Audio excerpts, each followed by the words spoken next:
point slope form. So this lesson's all about how to use point slope form in all the various ways. So what is point slope form first of all? So it's a linear equation in the form of y minus y1 equals m times x minus x1, where m is the slope and x1, y1 is the point. So much like slope-intercept form, y equals mx plus b, how from the very jump you know, oh, that's my slope, that's my y-intercept. With point slope form, same idea, like, oh, there's my slope, and then here is my point. So where slope-intercept form tells you where the slope and the y-intercept are really easily, point slope form gives you the slope and a point really easily. But the real benefit's going the opposite way. If you have a point and a slope, you can plug it into this form really easily.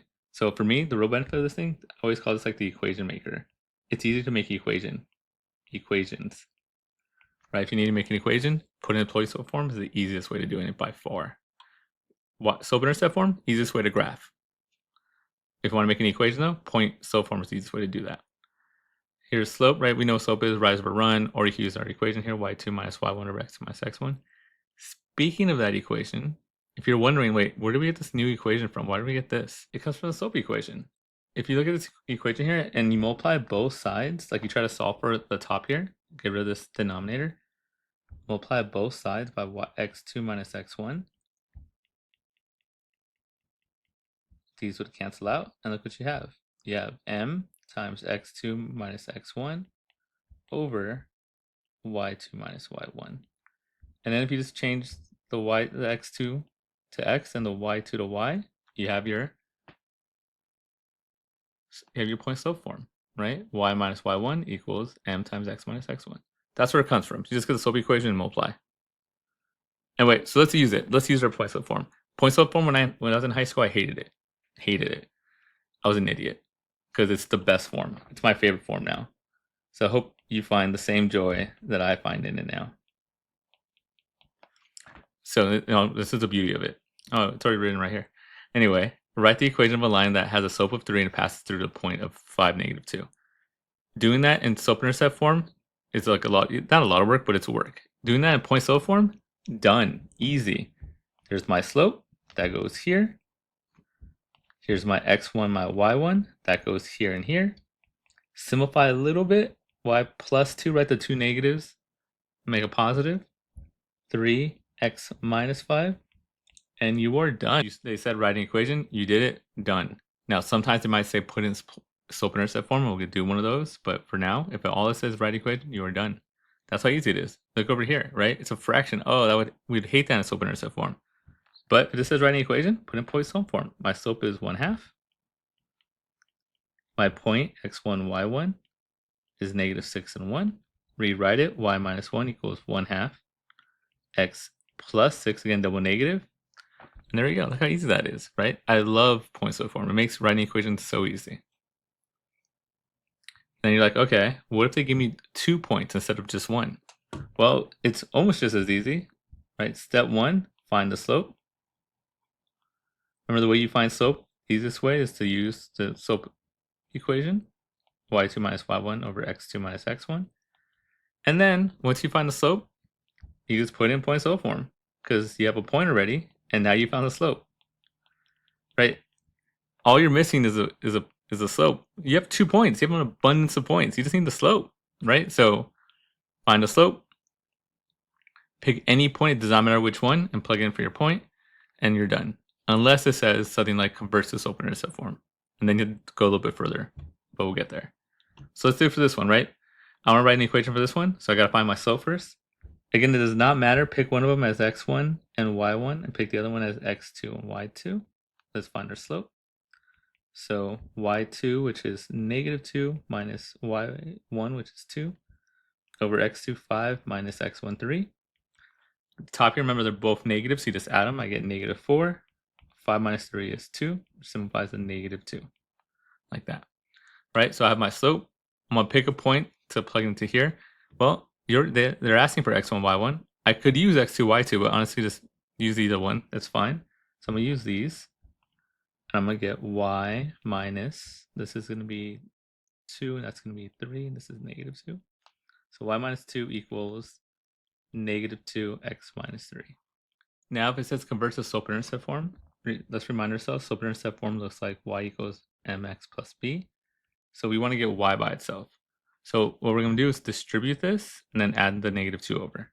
So let's get started. Let's distribute that. Y equals, oops, sorry.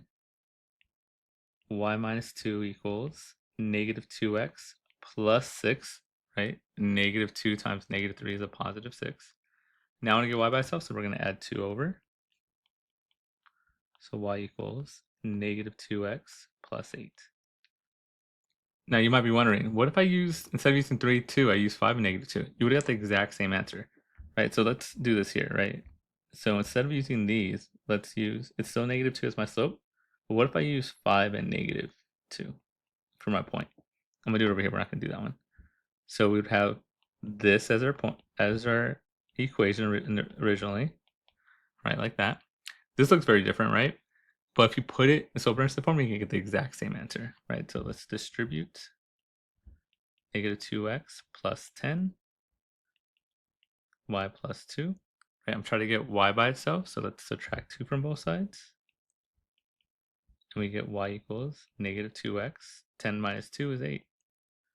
Right, so you get the exact same answer. So that's why a lot of times when you do have to write an equation, a lot of times they'll ask you to put in point slope form, slope-intercept form, because that way you have the same answer. Where in this case, you could have got either one of these two, which are the same, like mathematically, but as a teacher, teachers are great at when they're like identical. But anyway, either one does work. You just have to watch out if they do ask you to put slope-intercept form, do simplify and put slope-intercept form. Okay, so that's how you write an equation of 2 points, right? If you have 2 points, find the slope first, then you plug into my favorite equation, point slope form. Then if you have to, simplify to get slope-intercept form. Next up, how do you graph with slope-intercept with point slope form? It's actually not that bad. So what we want to find, if they give us it in point slope form, is find those two things. Find the slope and find the point. Right, so find the slope and find the point. So in this one, the slope, I remember our point slope form is this. There we go. Our slope is a coefficient of the parentheses. So right here's our slope. So our slope here is going to be 2. I'll put over 1 because right over run. So we're going to go up 2 over 1. But where do I start? Now, we like to start on the y-intercept. That's true. But in this case, we can also start at any point. If I have a point, attach the slope to it, and you're off and running. So what's the slope here? Keep in mind, when you have this, the point is x1, y1. I bring that up because right here, right, it's a negative x, it's a negative y. It's like the opposite. So here, our x point's not -3, it's +3. And here, it's not +1, it's -1. Right? When you plug these in, if you plug this into the formula, the signs change because of the negatives here. So that's one thing that's a little tricky. You have to go, okay, what's the point here? The point's going to be 3 and -1. Once you have that down though, start here, just like how you would start in your y-intercept. Start at the point 3, -1. So 3, -1 right there. And then from this point, follow the slope. So we're going to go up to and write 1 from our point, from our starting point. So we're going to go up to and then over 1. Just do another one just to make sure.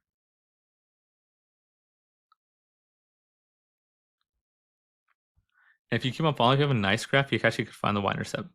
If I was doing this like a little nicer, you actually could find the y-intercept. It should be like right here at -10, I think. So if you have a nice graph, if you do it nice enough, you actually could find the y-intercept. It's kind of going backwards. Okay, let's graph another one of these just to be sure we know what you're doing. So if I was doing this right, we got to find the slope and the point. The slope would be -2/3. Fractions don't scare me here, right? Because this is rise over run. We're going to go down 2 and then right 3. Nice. What's the point? Keep in mind, it's the opposite of this, right? So it's like you're solving it. So it's going to be -1 and +3. So that's our point, -1, +3. That's where you want to start. -1 and +3. And then from that point, we're going to follow our slopes. We're going to go down 2 and right 3. So down 2, right 3.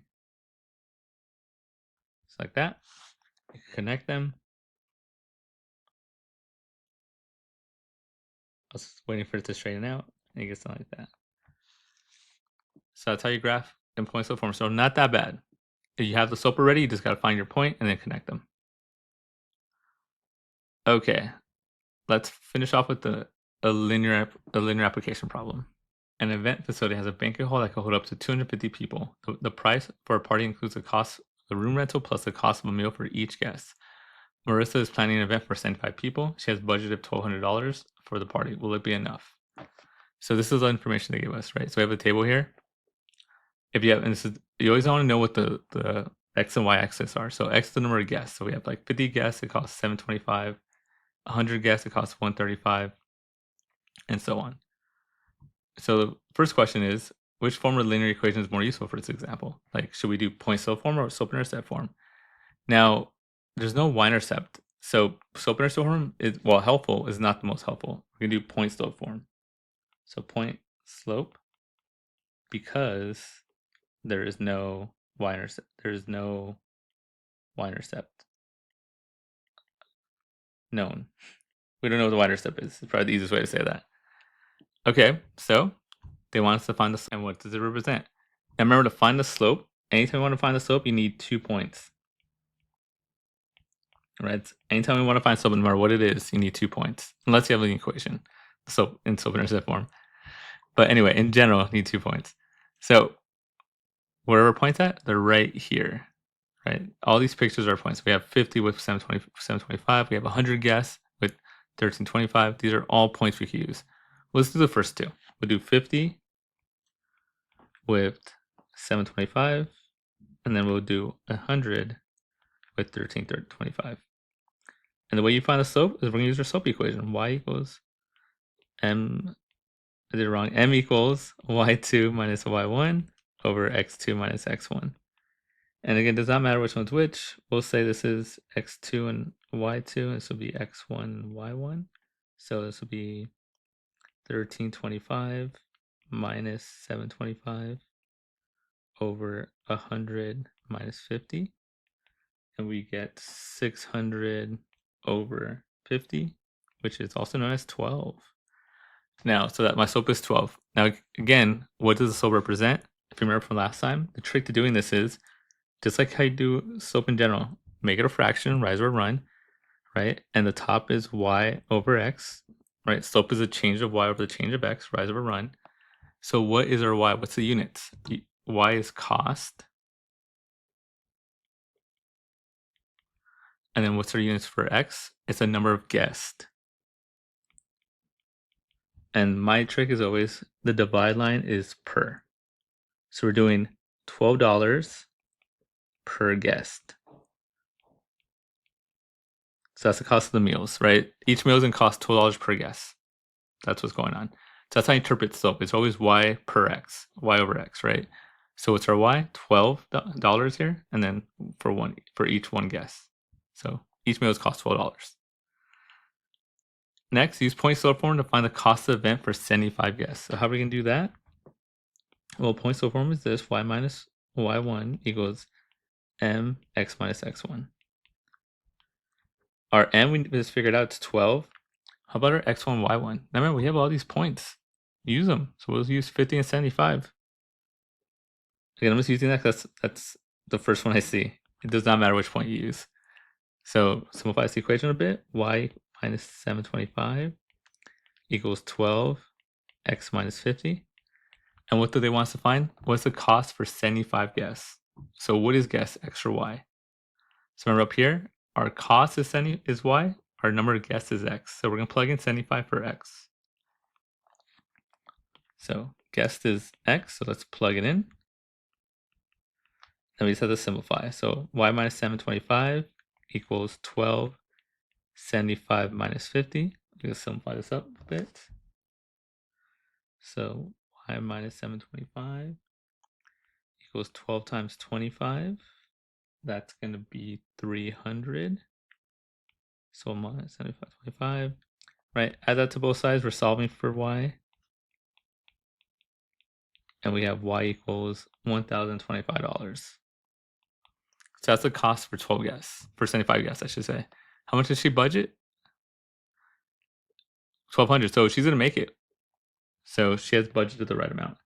the total cost is $10.25. So she will have enough money with some to spare. So that's the lesson.